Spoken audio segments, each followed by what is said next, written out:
فسادات ہو رہے ہیں وہ اسی سیاست کی بنیاد پر ہو رہے ہیں۔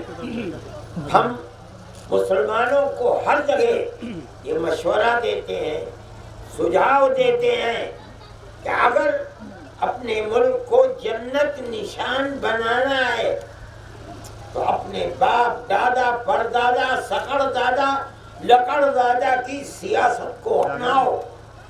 اس ملک کے اندر چپے چپے میں پیار و محبت، ہندو اور مسلمانوں کو ایک دوسرے کے ساتھ پیار و محبت کے ساتھ رہنا اپنی زندگی کا نشانہ بنا لو، تب تم اس نفرت کی سیاست کا مقابلہ کر سکو گے۔ اگر تم نے اس کو چھوڑ دیا اور تم نفرت کی سیاست کرنے والوں کی ہاں میں ہاں ملانے لگے تو یاد رکھو اپنے ملک کے ساتھ وفاداری نہیں کرو گے۔ آپ کے یہاں فساد ہوا، میں یہ سمجھتا ہوں کہ اگر کسی ہندو نے مسلمان کو نقصان پہنچایا وہ بھی خراب ہے، کسی مسلمان نے ہندو کو نقصان پہنچایا وہ بھی خراب ہے، ہم اس کی بھی نندا کرتے ہیں۔ اس لیے میں آپ سے کہتا ہوں، اور میں عمر میں پہلی دفعہ آپ کے یہاں آیا ہوں، کہ آپ پیار و محبت کا سبق دیں، آپس میں مل جل کر رہیں، اپنی خوشی میں ان کو بلائیں، ان کی غمی میں جائیں، اور معاملہ ایسا کریں جیسے ایک بھائی دوسرے بھائی کے ساتھ کیا کرتا ہے۔ جمعیت علماء کی یہی پالیسی ہے، ہم اسی چیز کو لے کر آپ کے پاس آئے ہیں، ملک کے چپے چپے میں جاتے ہیں، اپنی اسی بات کو پیش کرتے ہیں۔ چاہے دنیا کا بڑے سے بڑا آدمی آئے، اگر وہ نفرت کی سیاست کرتا ہے ہم اس سیاست کو لعنت کی سیاست سمجھتے ہیں۔ ساری دنیا کے آدمی ایک ہی ماں باپ کی اولاد ہیں، ایک دوسرے کے بھائی ہیں، چاہے وہ اونچے طبقے کا برہمن ہو، چاہے دلت ہو، مسلمان چاہے سید ہو، چاہے کوئی اور ہو، سب ایک ہی ماں باپ کی اولاد ہیں، دو ماں باپ کی اولاد نہیں ہے۔ پھر ان میں تفریق کیسی ہے؟ ہمارا مذہب ہمیں سکھاتا ہے کہ غربت اور فقر کی بنیاد کے اوپر، برادری کی بنیاد کے اوپر کوئی اونچا اور کوئی نیچا نہیں ہے۔ اونچا وہ ہے جس کا اپنے اللہ کے ساتھ تعلق بہتر ہے، وہ اونچا ہوگا، چاہے وہ کسی سماج کا آدمی ہو، چاہے کسی برادری کا آدمی ہو۔ جو بات میں کہہ رہا ہوں محبت کی، پیار کی، آپ یہ نہ سمجھے کہ میں کہہ رہا ہوں، میں آپ کو آپ کے مذہب کی بات بتا رہا ہوں، قرآن کی بات بتا رہا ہوں، اللہ کے نبی حضرت محمد صلی اللہ علیہ وسلم کی حدیث کی بات بتا رہا ہوں۔ آپ جہاں رہیں اسی نظریے کے ساتھ رہیں، اگر آپ یہ کریں گے تو آپ اپنی اس آبادی کے اندر امن و سکون کو قائم رکھیں گے۔ میرے بھائی، جن لوگوں کا نقصان ہوا، ریڑھی والے، وہ لوگ جو روزانہ کماتے تھے اور روزانہ بچوں کو کھلا کر ختم کر دیتے تھے، ہم نے اس وقت تقریباً 200 آدمیوں کو، ریڑھی والوں کو، ہم نے جمعیت علماء کے ورکرز سے میوات میں کہا کہ لسٹ بنائے۔ انہوں نے جمعیت علماء کو 200 آدمیوں کی لسٹ دی۔ ہم نے ہر ایک آدمی کو، اگرچہ ریڑھی تو 10,000 میں بن جاتی تھی، لیکن جمعیت علماء نے 200 آدمیوں کو تقریباً 40 لاکھ روپیہ تقسیم کیا۔ پھر ہم نے کہا کہ ایسے لوگوں کی لسٹ بناؤ جن لوگوں کے مکانات کو توڑ دیا گیا۔ کیوں توڑا گیا ہم نہیں جانتے۔ لوگ کہتے ہیں کہ وہ گورنمنٹ کی زمین تھی، اس لیے ان کو بغیر نوٹس دیے ہوئے ان کے مکانات کو بلڈوزر چلا دیا گیا یا گرا دیا گیا۔ ہم نے یہ سوچا کہ ہم اس کی لسٹ بنائیں. ابراہیم صاحب، مولانا شوکت صاحب اور دو جمعیت علماء کے صدر ہیں مولانا ہارون صاحب اور ان دوسرے حضرات نے ایک لسٹ بنائی. ہم نے اس زمین کو خریدا جمعیت علماء نے.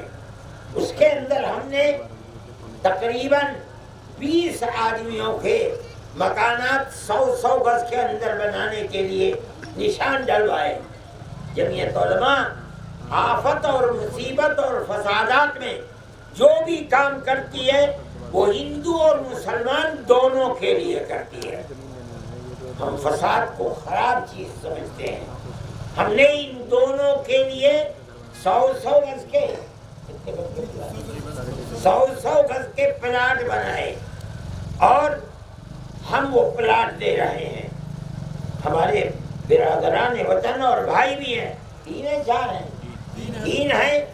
ہم ان کو چاہتے تھے کہ وہ یہاں آباد ہوں، لیکن چونکہ وہ نفرت کی لعنت سیاست جو ہندو مسلم کو پاس رہنے میں ڈراتی ہے، انہوں نے کہا کہ ہم اس وقت مسلمانوں کے ساتھ رہتے ہوئے ڈرتے ہیں. میں نے کہا ٹھیک ہے، ہم آپ کو پیسے دیں گے. ہم ان کو بھی 1 لاکھ روپیہ دیں گے تینوں کو، اور ہم ان سے کہیں گے کہ آپ کا جہاں جی چاہے آپ اس میں اپنے لیے 10 20 25 50 گز زمین لے لیں اور لے کر کے اپنی زندگی کو گزاریں. جو مسلمان ہیں ہم نے ان کے لیے جن سے زمین لی ہے انہوں نے 200 گز زمین دی ہے مکتب اور مسجد کے لیے. ہم ان کی مسجد بھی بنائے گی جمعیت علماء، اللہ چاہے گا اگر وہ لوگ یہاں آباد ہو جائیں گے. ہم ان لوگوں کو اس مکان کا جس 100 گز کے پلاٹ میں وہ رہے گا ہم وہ اس کے سپرد کریں گے، اور ہم اس کے علاوہ 1 لاکھ روپیہ اس کو مزید دیں گے. وہ شروعات کرے گا، وہ چیک ہمارے پاس موجود ہے. جب وہ کام کی شروعات کر دے گا ہم اس کا تحفہ اس کے ہاتھ میں رکھ دیں گے. یہ سب جمعیت علماء ہند کی طرف سے ہوگا. لیکن ہماری بنیاد کام کی یہی ہے کہ آپ آپس میں ہندو مسلم مل کر پیار و محبت کے ساتھ رہیں. نفرت کی سیاست نہ آپ کو چین و سکون دے گی، نہ آپ کے پڑوس میں رہنے والے ہندو کو چین و سکون دے گی. یہ ہماری آپ سے گزارش ہے، اور جمعیت علماء ہمیشہ یہی کرتی ہے. وہ لوگ جو مصیبتوں میں گرفتار ہیں، روزانہ مسلم اور کہیں کہیں کسی غیر مسلم جوان کو پکڑ کر اور دہشت گردی کے الزام میں ان کی زندگی برباد کر دیتی ہے فرقہ پرست طاقت. جمعیت علماء ہند ان کے کیس کو بھی لڑتی ہے. اس میں ہندو بھی ہیں، مسلمان بھی ہیں. ہم پڑھنے والے بچوں کو جو اعلیٰ تعلیم پڑھتے ہیں ہم ان کو وظیفہ دیتے ہیں. تقریباً ہر سال 2 کروڑ روپیہ دیتے ہیں ہم ان کو. اس کے اندر مسلمان بچے بھی ہیں، ہندو بچے بھی ہیں، ہم ان کو بھی دیتے ہیں. مصیبتیں آ جاتی ہیں، سیلاب آ جاتا ہے، ہم جو اس کے لیے کھانے پینے کے سامان کو لگاتے ہیں، کھلاتے ہیں. ایک کیمپ میں 2700 آدمی، صبح کو 2700، شام کو 2700 بنگال کے اندر کھاتے تھے. کوئی قید نہیں تھی کتنے مسلمان کھا رہے ہیں کتنے ہندو کھا رہے ہیں. ایک مصیبت ہے. مصیبت نام اور دھرم پوچھ کر نہیں آتی. آئی مصیبت، جو مصیبت کا شکار ہے ہم اس کی مدد کرتے ہیں. ہم آپ کے یہاں اسی لیے آئے ہیں، اور ہمارا بنیادی مقصد یہ ہے کہ ہم آپ کو یہ پیغام دے کر جائیں، پیار کا، محبت کا پیغام دے کر جائیں. مذہب کی بنیاد پر نفرت ہمارے آقا حضرت محمد صلی اللہ علیہ وسلم نے منع فرمایا ہے.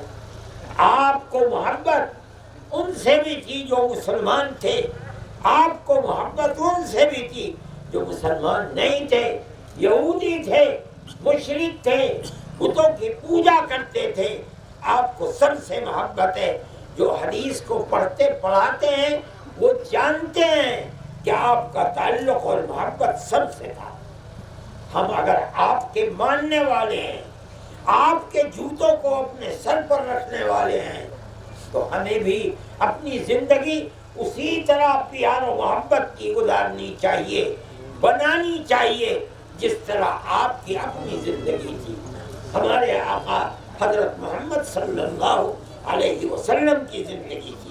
میں یہ بات کہنے آیا ہوں، اور ان مسلمانوں کو جو مصیبت کا شکار ہوئے ہیں، جو